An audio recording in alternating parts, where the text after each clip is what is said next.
This is Fit to Succeed in partnership with NordicFitnessEducation.com with hosts Ben Pratt. Thanks for joining us.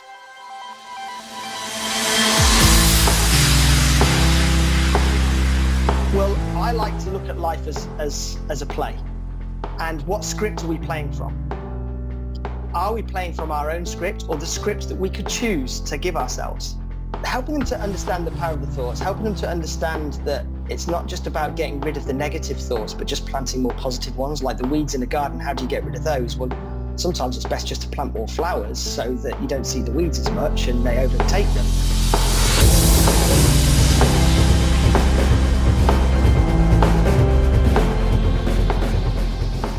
Hello and welcome to this podcast. Today I've got a wonderful guest. It is Jon Burgess. He's here to speak to us about all things mindset, which is going to be fantastic. Jon, thanks for joining us.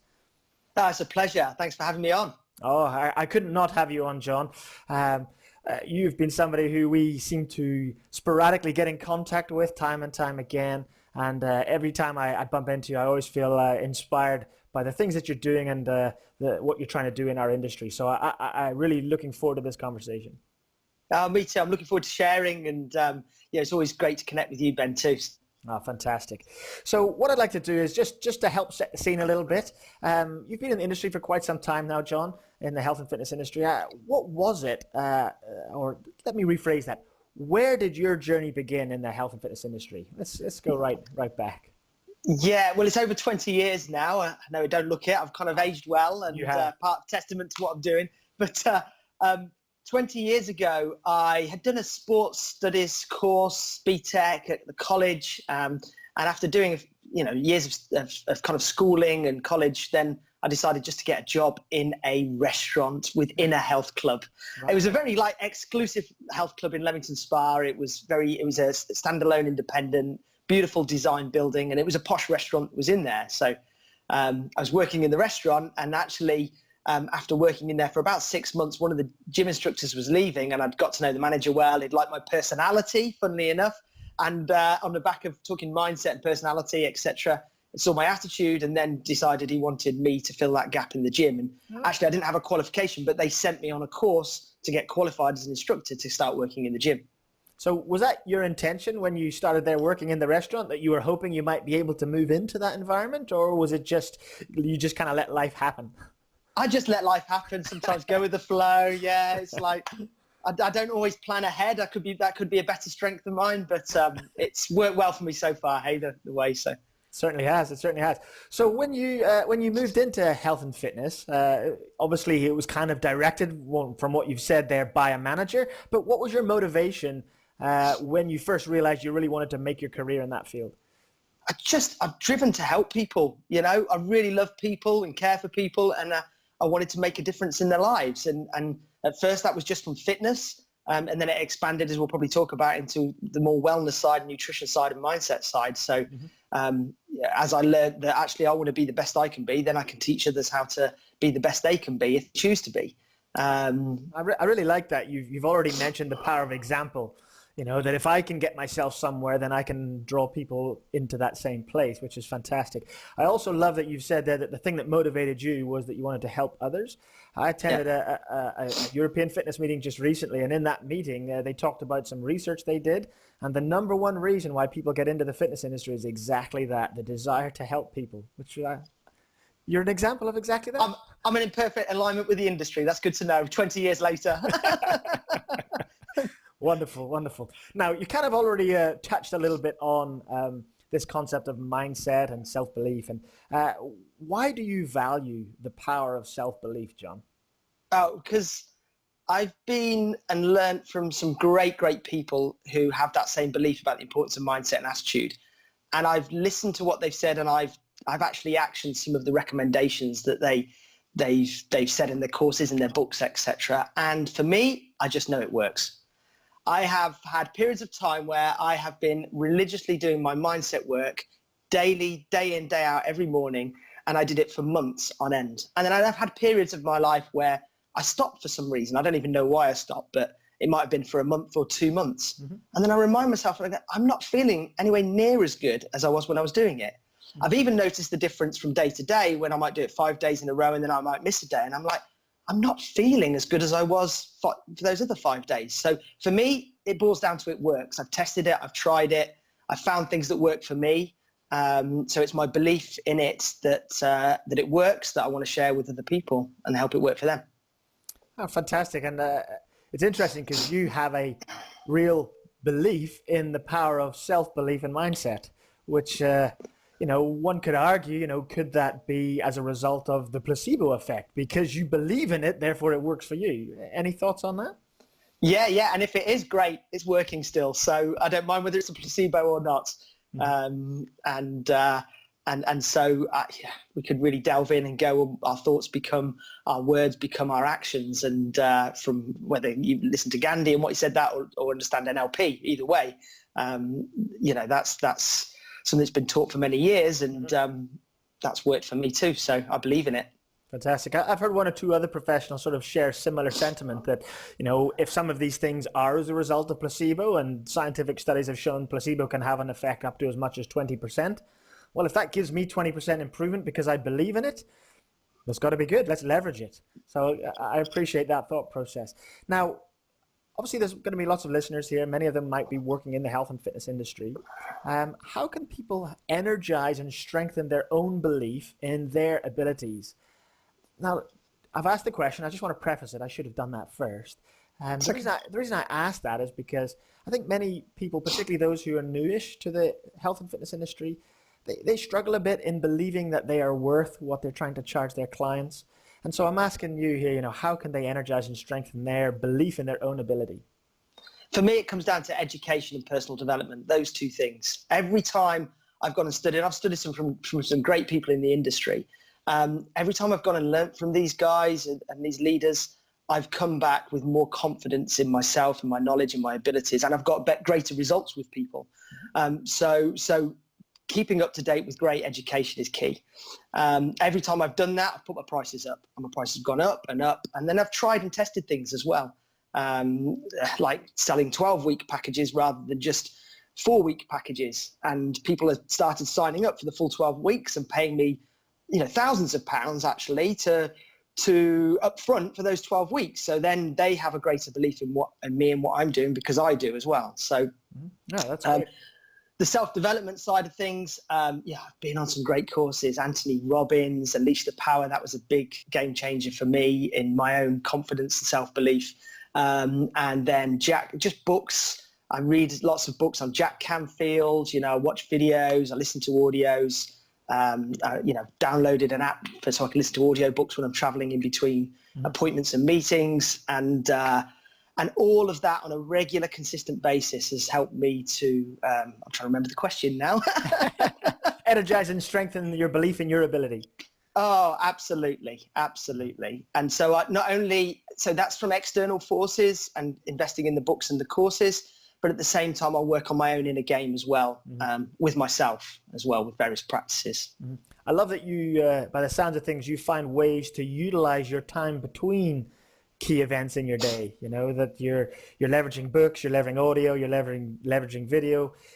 Because for most people, particularly if they're freelancing as a personal trainer, their day's quite split, isn't it? Mornings, lunches, evenings, and so there's lots of time in between when a lot of people just waste that time. Is that a way that you're leveraging your own motivation? Absolutely. From an early start, when I started doing my PT work, I started to block out times in my afternoons, and rather than just use it as downtime to sit back and relax, I started growing businesses on the side of it that were related to health and wellness. I started investing time into the learning and developing myself. And actually that's energized me. So whereas people might feel tired and think they need a rest, well, by doing the right things in that time, you can feel energized and grow, which is so important to us, really. And it's about using our most valuable asset, which is time. We can't put a price on our time. When it's gone, it's gone. And so it's about respecting that time. And, believe me, I'm in my 40s now, and, the time passes quick. And so I really am glad I've taken part and done those practices and those things, because the way I see it, I've got to maximize that time, especially as in the 30s, 40s. I want to maximize that time and reach out and grow as much as I can. in both my businesses, myself, and reach out and help more people in that time. So yeah, I think that's fantastic. And a couple of thoughts that came to my mind when you said that, John, was that the most common ages for personal trainers in the health and fitness industry is 25 to 45. So it tends to be those ages where they really need to succeed and do well. Also, I love that you said that you used your in-between appointment times to energize yourself. I think that's so key because I'm sure many people who work in this industry feel that as they work with a client, they're giving so much to the client to motivate, to encourage, to help that person succeed, that you can feel lacking in energy or fatigued after a session. I was there. I burnt out twice, Ben. Oh, wow. Like where I had a whole week, both times, of feeling completely flat, like I had no energy left in my tank. And I know that's a time when maybe some personal trainers and fitness professionals, step out of the business. Right. But, I'm grateful that I started to learn the right things from various leaders about how to take care of my body. And as I did that better from a health perspective, because I was purely focusing on fitness before, but once my health, my nutrition, my sleep, everything that I started to implement, then I've never burnt out again since. I didn't learn the lesson the first time, but I learned it the second time.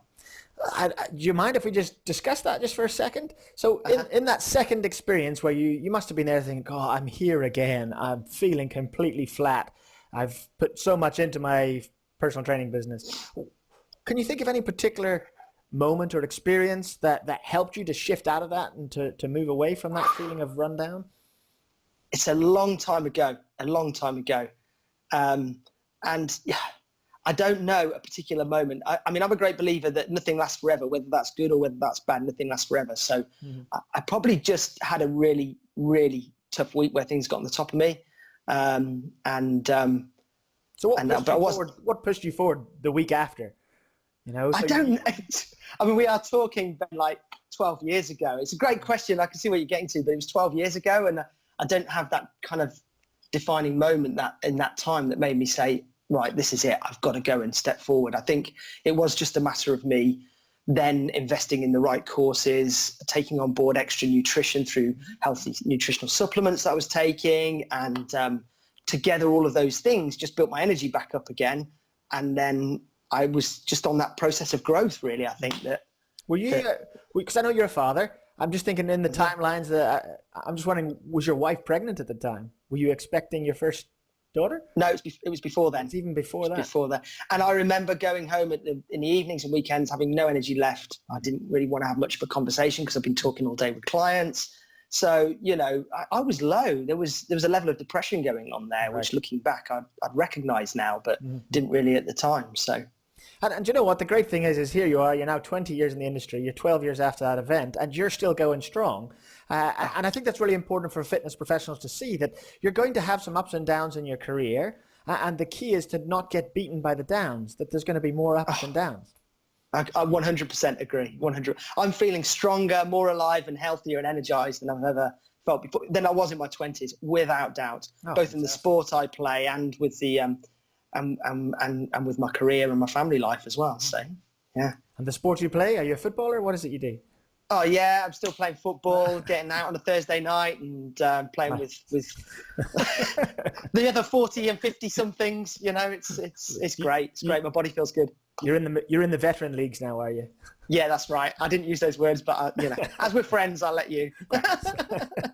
Well, you've kind of lent towards an interesting question, and that is, you've been talking about habits, practices, and things that you do that have made a difference in your second half of your career. So would you mind explaining the primary tenets that form your own unique personal approach to health and wellness? Yeah. I mean, it really is about helping people to be the best they can be, like I mentioned earlier. I want to empower individuals to be able to have the knowledge to take better care of themselves. Whether we call that self-respect, self-love, any of the words, but they're taking care of themselves, which is primary for me. And once they're taking care of themselves, then the energy and vitality that comes from that is a great thing, whether that's for their professional lives, their personal lives, their hobbies and sports they want to play. It gives them the freedom to be the person they want to be, to do the things they want to do and see the things they want to see, whether it's traveling, etc. So that comes, go on. I was just going to say, sorry to interrupt. if I get it right, just to clarify for the listeners, what you're saying is you teach people to become independent in their actions rather than to be dependent upon you as their trainer.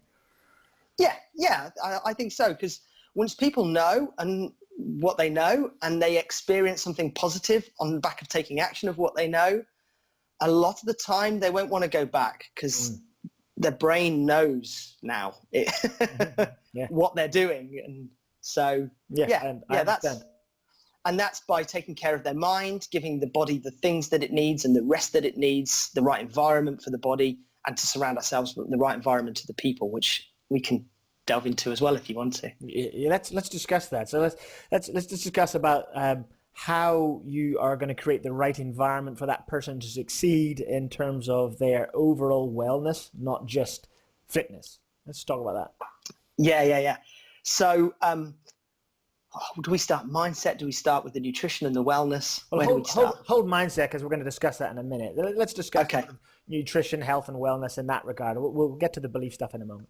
So we know there's certain things that the body needs. It needs oxygen, it needs water to live, it needs sleep and rest, it needs the right quality nutrition, and it needs movement, or it's helpful for the body to have movement.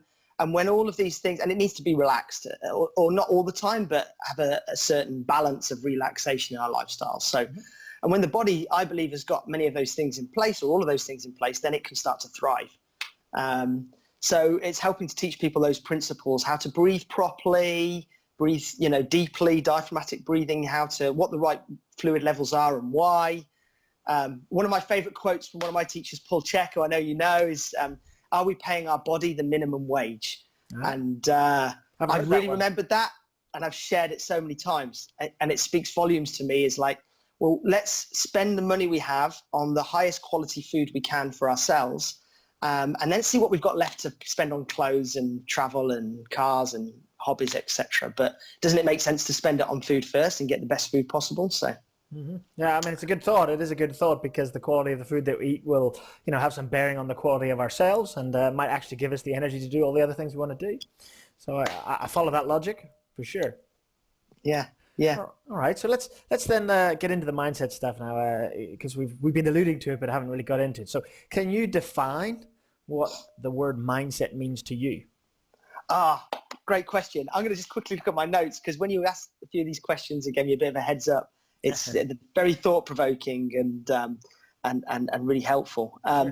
So where am I going on that? It's an attitude to life for me. I like that.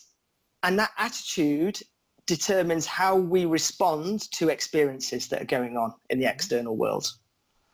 And so something might happen in our lives that some people might turn to negatively and other people might turn to positively. And so mindset is the attitude in which we respond to things, maybe. Okay. Yeah. And I like that. I think attitude is a big part of how we are on a daily basis, how we respond. A great quote that I came across that kind of defines that a little bit is that, when you squeeze an orange, what's inside comes out.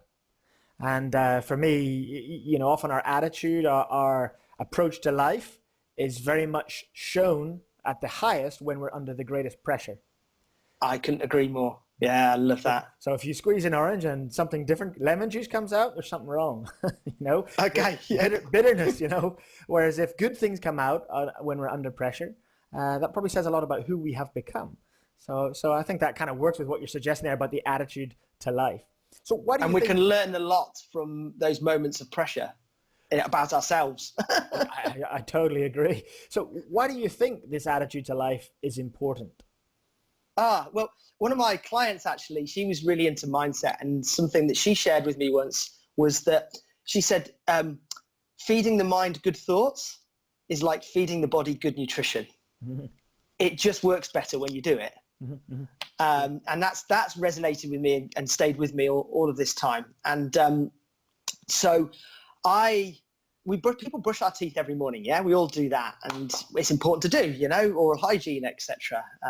Many health benefits. However, when I ask people, I don't see many people or know many people that have systems in place to take care of their mind, which is vitally, vitally important. yes, we need to feed it the right nutrition, omega-3s, vitamin D, there's all sorts of things, the right microbiome and gut health, etc., and bacteria. All of these things influence our mind and our gut health. At the same time, doesn't it make sense to have systems to feed the mind good thoughts, particularly at the beginning of our day, so that we're coming at it from a physical and a mental and a mindset point of view? Mm-hmm. And does that tie, that whole thought process there of feeding the mind good things, does that tie in with how you felt so motivated because of education and learning in between sessions? Oh, yeah. I mean, when I learn NLP, when I learn from these other motivational speakers and self-development people, yeah, absolutely. That's feeding my mind. My mind's growing at the same time. So okay, so let's get real specific on this now. All right. So I'm sure you've had some clients who struggled a bit with negative thinking, who struggled a bit with depreciating thoughts about themselves. It's a very common thing I think many personal trainers have to experience, where they're supporting a client and they're actually very hard on themselves. I think we are our own worst critics most of the time.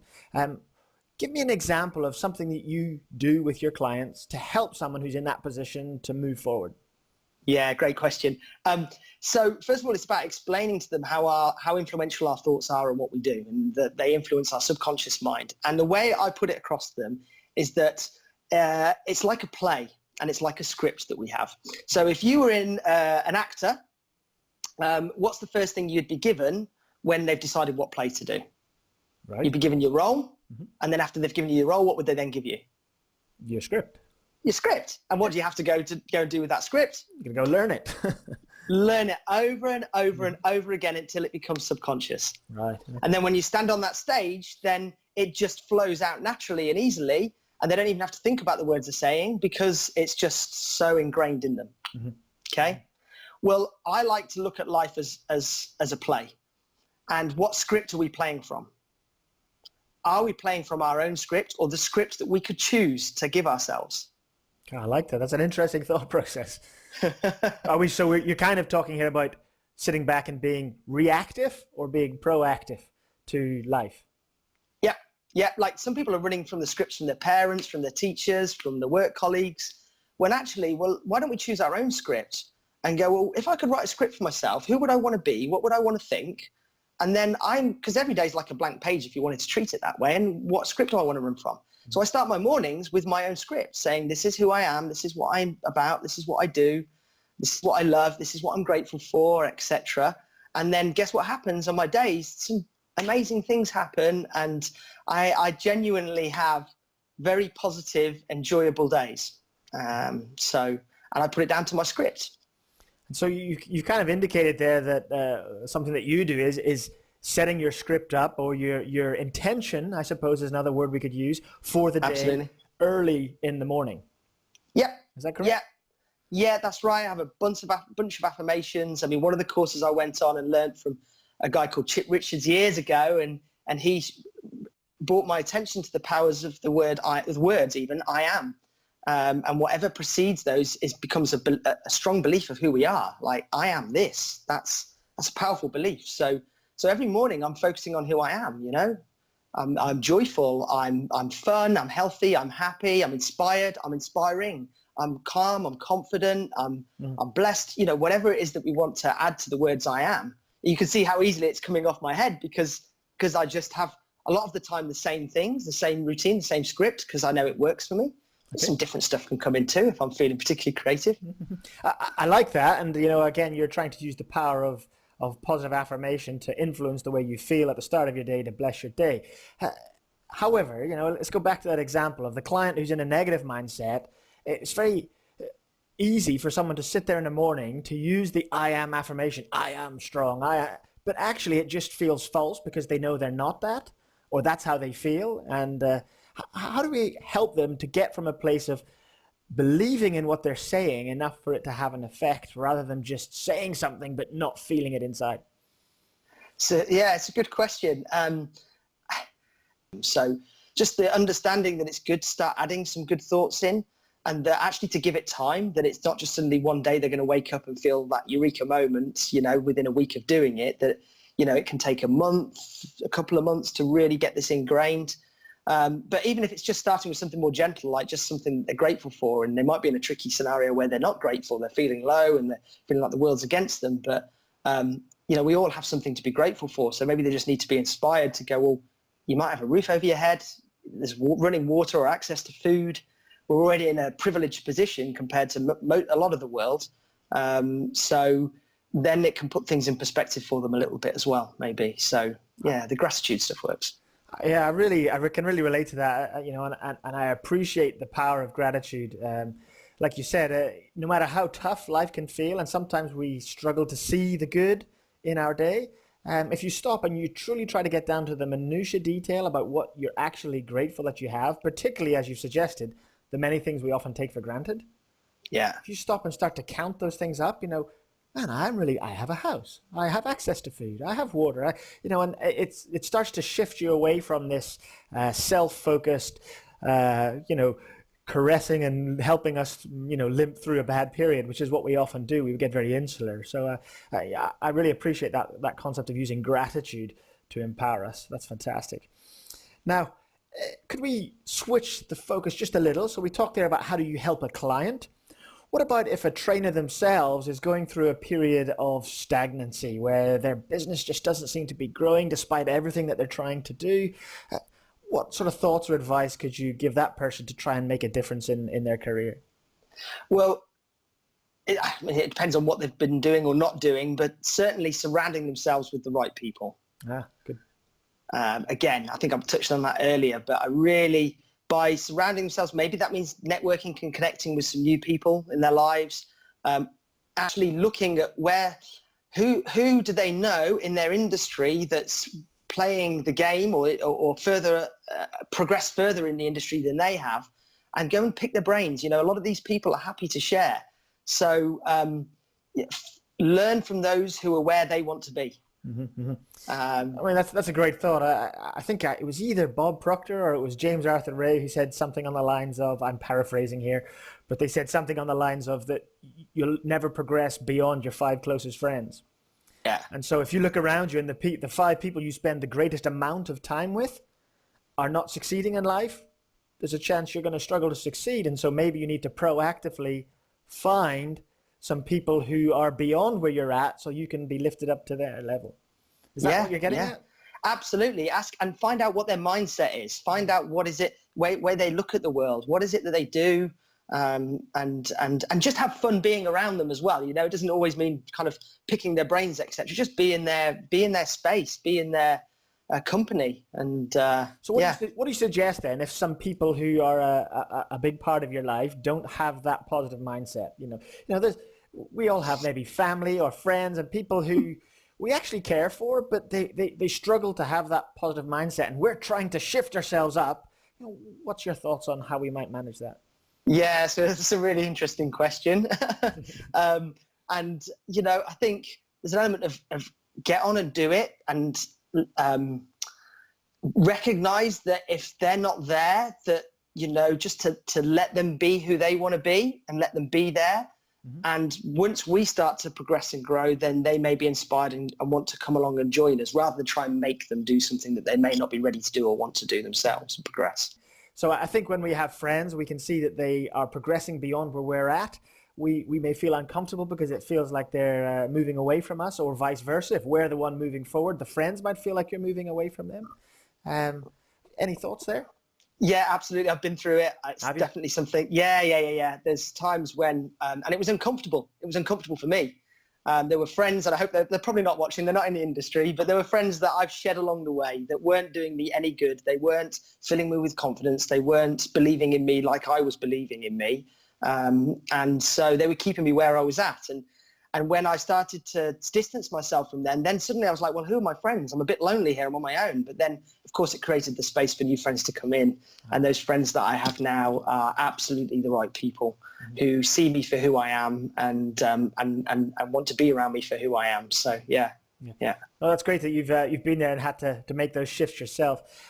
Interestingly, though, I heard another speaker who talked about this very subject, and his thought was, you don't have to completely remove yourself from those people who are not progressing where you are. You just reduce the amount of time you spend with them and ensure that the bulk of your time is spent around the kind of people who are progressing in the direction you want to progress. So, that's particularly true of family, I think, where you may have some family members, well, they're always going to be my family. I can't ignore them. but I maybe just don't spend lots of high quality time around them if they're going to keep dragging me down. Yeah. I mean, I've seen some of my family kind of grow with me as well and take an interest in what I'm doing. But then actually that came on the back of some kind of challenging moments and conversations as well that we communicated out of, really. So, not that I want to pry into family, but maybe can you offer an example of how, something that you were trying to do, kind of rubbed up the wrong way with family? There's nothing specific that comes into my mind. Although I remember going on the Anthony Robbins course for 4 days. That was quite transformational and expensive. Expensive. Well, it wasn't back. I did that 14 years ago, so it was a lot cheaper then. Okay. It was a bonus. And then, I remember it was the year I'd got married, and it was a course after getting married, and I had this kind of real, wow, I feel so empowered moment, and I feel so much happier and stronger, and I had quite a change through that process in a positive way. But that challenged my relationship. And I remember having a couple of conversations, we're just recently married, and suddenly I'm the same person, but better. But we got through it because our desire to be together and our strength in our relationship was stronger than the change that was going on. So, yeah. And I would assume that communication played a really important role there. Yeah, it did. Yeah. Power of persuasion as well, maybe too. And you know what? But that's so important when working with clients, because so often people are attracted to you as a personal trainer because of what they see in you, and they have a desire to become like you or to draw on your expertise for their benefit. But yet it's still important for us as a trainer, I think, for us to have patience to help that person move at the speed they're ready to. I've seen too many PTs say, do this and do it now because I'm telling you to. What are your thoughts on that as practice? Oh, yeah. It's trying to shoehorn people into just this has got to happen now. And no, I'm a great believer in listening to people and understanding where they're at, being adaptable. I think it's one of my strengths, actually. There's something called Strengths Finder that I highly recommend people do, and they learn the top 5 strengths. But being adaptable allows people to go at their pace. It's about taking people to where they can see and get them there, and then helping to take them the next step further. So bit by bit. Did you say there's actually a program or a process called Strength Finder? Yeah, Strengths Finder 2.0, I think it is. Tom Rath. Is that an app or is it an online program? Well, I bought it as a book back in the day, but what happens is you can buy online as well, I'm sure, and you get a code. And in that code, you go through an online questionnaire that fires lots of quick questions at you. You find out what your top 5 strengths are. It's about playing to your strengths, understanding what they are, how to work well with them. And actually, it's a really good confidence booster when you know what you're good at too. So yeah, it's a good development tool. Oh, that's a great recommendation. I'll definitely put that in the show notes so that we can share it with the listeners and they can have a look at the Strength Finder program. That'd be great. Great. While we're on books as well, Jack Canfield, The Success Principles. That's one of my favorite books as well. Very practical information in there too. Well covered.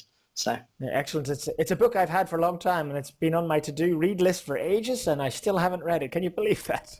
Oh, it's my favorite out of all of them. So you check it out. Yeah, I'll have to read it.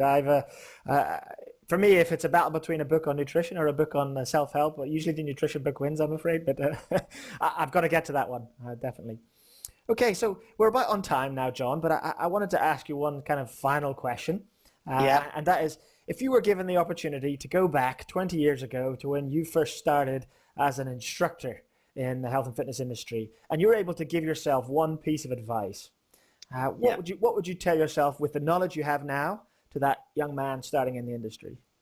It's a great question, and I had like 3 answers that I could easily give for this. But if I was looking at it to develop my business, then what I would love to have done sooner is invest the time and money and knowledge into and engage into social media and how to use that to grow my business. I'm a bit of a late starter on that, but it's really starting to work well and pay dividends for me now. And I wish I'd have embraced it earlier. If someone would have grabbed hold of me and said, you do this now, 10 years ago, I'd be so much further ahead, without doubt. Yeah. And with that, have businesses or create, whether it's information products or product ranges or work with product ranges that allow me to leverage myself in that social media as well. Because there's only so many one-to-one hours we can work, and that's active income, etc. So not only be able to maximize the social media, but have the tools actually to be able to leverage ourselves on that social media. Yeah, I think that's those are some great points. I think the growing generation now will really understand social media because it's the way that they interact with their friends. But that's an entirely different thing to being able to make it work for your business. And I totally agree. I think the power of social media cannot be overlooked. But you're right. It's not just to put yourself out there, but you have to have workable products that work for people in that space. And I think we need to get past that concept of PT as face-to-face, one-on-one. Technology is making it so different now. I totally agree. Yeah. Hey, Jon, it's been so great to catch up with you. Is there anything else, any other thoughts you had that you'd like to just share quickly before we end, or do you feel we've covered things? We've covered a lot, and I'm sure there was so much more we could talk about, and I'd love to share some other information as well. I'm just looking at a few notes and going, I haven't talked about that or that. Yeah. But if I delved into that, it would probably be another 5-10 minutes. So we'll keep it on time. And who knows, maybe another podcast, Jon, maybe another podcast. Well, it's been a joy. It's been a real pleasure. And, it's enjoyable contacting and connecting with you again and just sharing, some of my journey and some of what I've learned. And I really hope it inspires and helps those that are listening. Oh, thanks you so much. And I'm sure it's benefited many of the listeners indeed. So thanks a lot, Jon. If you enjoyed this podcast, please subscribe and share via social media. You can also rate the show on iTunes, Stitcher, or YouTube. If you'd like to know more about us, then check out our range of online courses at www.nordicfitnesseducation.com.